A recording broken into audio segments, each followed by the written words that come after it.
Just imagine, ఇప్పుడు మనం నిలబడి ఉన్న ఈ అడవుల్లోనే కొన్ని మహాయుగాల క్రిందట సీతారామ లక్ష్మణులు తమ వనవాస సమయంలో ఇక్కడే జీవించారని చెప్తే మీ ఫీలింగ్ ఏంటి? ఇక్కడ ఇంకొక ఆశ్చర్యకరమైన విషయం ఏమిటంటే, ఇక్కడే రామాయణంలో జరిగిన అత్యంత ముఖ్యమైన సంఘటనల్లో ఒకటి జరిగిందని చెప్తారు. అదే సీతమ్మను రావణుడు అపహరించిన ప్రదేశం. ఫ్రెండ్స్, ఈరోజు మనం రామాయణ గాథలతో నిండిపోయిన ఆ పవిత్రమైన ప్రదేశం పర్ణశాలను చూద్దాం రండి.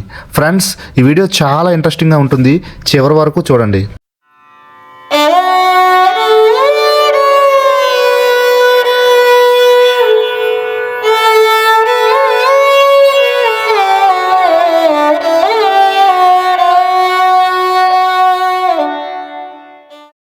అందరికీ నమస్కారం. ఈరోజు మనం భద్రాచలం దగ్గరలో ఉన్న చాలా ప్రత్యేకమైన ప్రదేశానికి వెళ్ళబోతున్నాం. అదేనండి పర్ణశాల చూడడానికి. భద్రాచలం టెంపుల్కి సుమారు 30 కిలోమీటర్ల దూరంలో ఉంటుంది.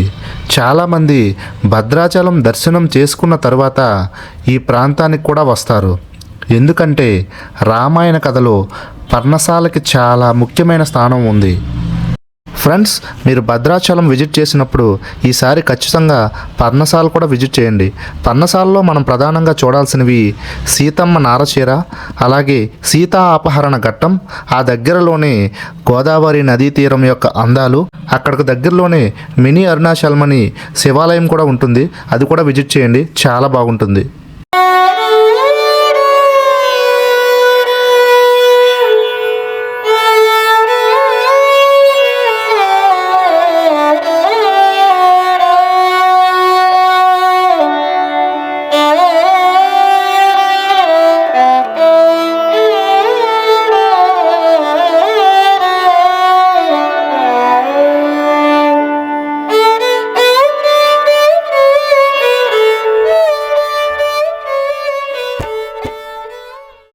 ఫ్రెండ్స్, ఈ మినీ అరుణాచలం సందర్శన అయిపోయింది.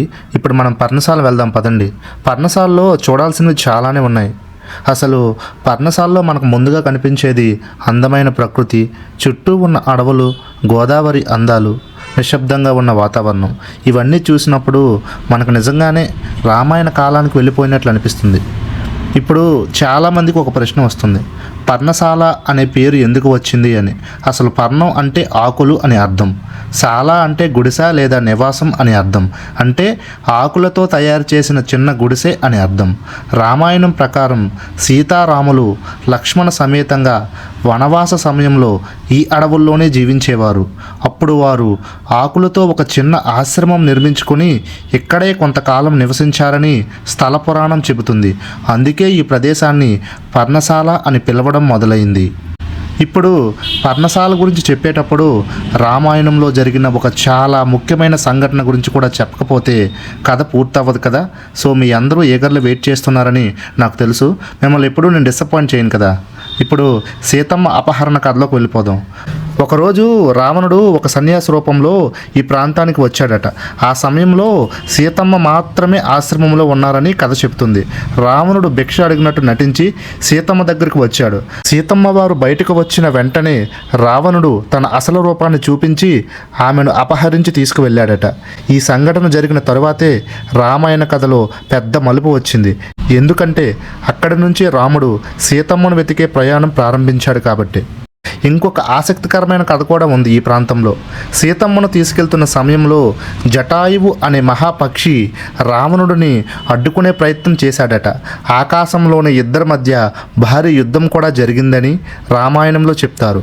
జటాయువు చివరి వరకు పోరాడినా కూడా రావణుడు శక్తికి ఎదుర్కోలేక గాయపడి పడిపోయాడు. తరువాత రాముడు వచ్చేసరికి ఆ విషయం జటాయువు చెప్పాడని కథ చెబుతుంది. ఫ్రెండ్స్, మనం పర్ణశాలలోకి వెళ్ళినప్పుడు అక్కడ రామాయణ సంఘటనలు గుర్తు చేసే విగ్రహాలు, చిన్న చిన్న ఆలయాలు కనిపిస్తాయి. సీతమ్మను అపహరించే ఘట్టం, శిల్పాలు కూడా ఉన్నాయి. ఇవన్నీ చూస్తుంటే రామాయణ కథలు మన కళ్ళ ముందే జరుగుతున్నట్లు అనిపిస్తుంది. ఫ్రెండ్స్, ఈ ప్లేస్ను మీకు చూపించాలనుకోవడం లేదు.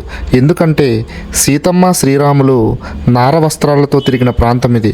అందరూ తెలియక ఈ ప్రాంతాన్ని యూట్యూబ్ ఛానల్లో పెడుతున్నారు, కానీ నాకు చూపించడం ఇష్టం లేదు. అందుకని బిగినింగ్ వరకే మీకు చూపిస్తున్నాను.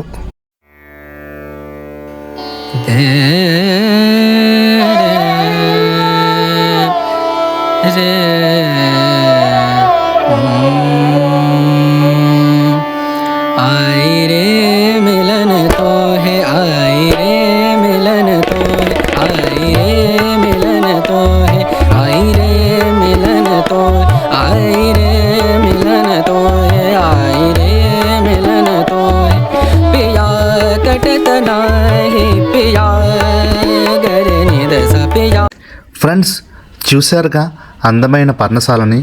పర్ణశాల అనేది కేవలం ఒక టూరిస్ట్ ప్లేస్ మాత్రమే కాదు, ఇది రామాయణంతో బలమైన సంబంధం ఉన్న ఒక పవిత్రమైన ప్రదేశం. ఈ అడవుల్లో ఎక్కడో ఒక చోట నిజంగా రాముడు నడిచాడేమో, సీతమ్మ వారు జీవించేవారేమో అనే ఆలోచన వస్తేనే మన మనసులో ఒక ప్రత్యేకమైన భావన కలుగుతుంది కదా. సో ఫ్రెండ్స్, మీరు ఎప్పుడైనా భద్రాచలం టెంపుల్కి వస్తే తప్పకుండా పర్ణశాల విజిట్ చేయండి. ఎందుకంటే ఇక్కడికి వచ్చాకే రామాయణ కథలోని అసలు అనుభూతి మనకు నిజంగా ఎలా ఉంటుందో తెలుస్తుంది. సో ఫ్రెండ్స్, ఈ వీడియో ఇంతవరకే. మీకు మనస్ఫూర్తిగా ఈ వీడియో నచ్చితే లైక్ చేయండి, షేర్ చేయండి. మీకు మరిన్ని ఇలాంటి వీడియోస్ కావాలంటే మన ఛానల్కు సబ్స్క్రైబ్ చేసుకోండి. త్వరలో ఒక మంచి వీడియోతో మీ ముందుకు వస్తాను. అంతవరకు షైనింగ్ ఆఫ్. Bye bye.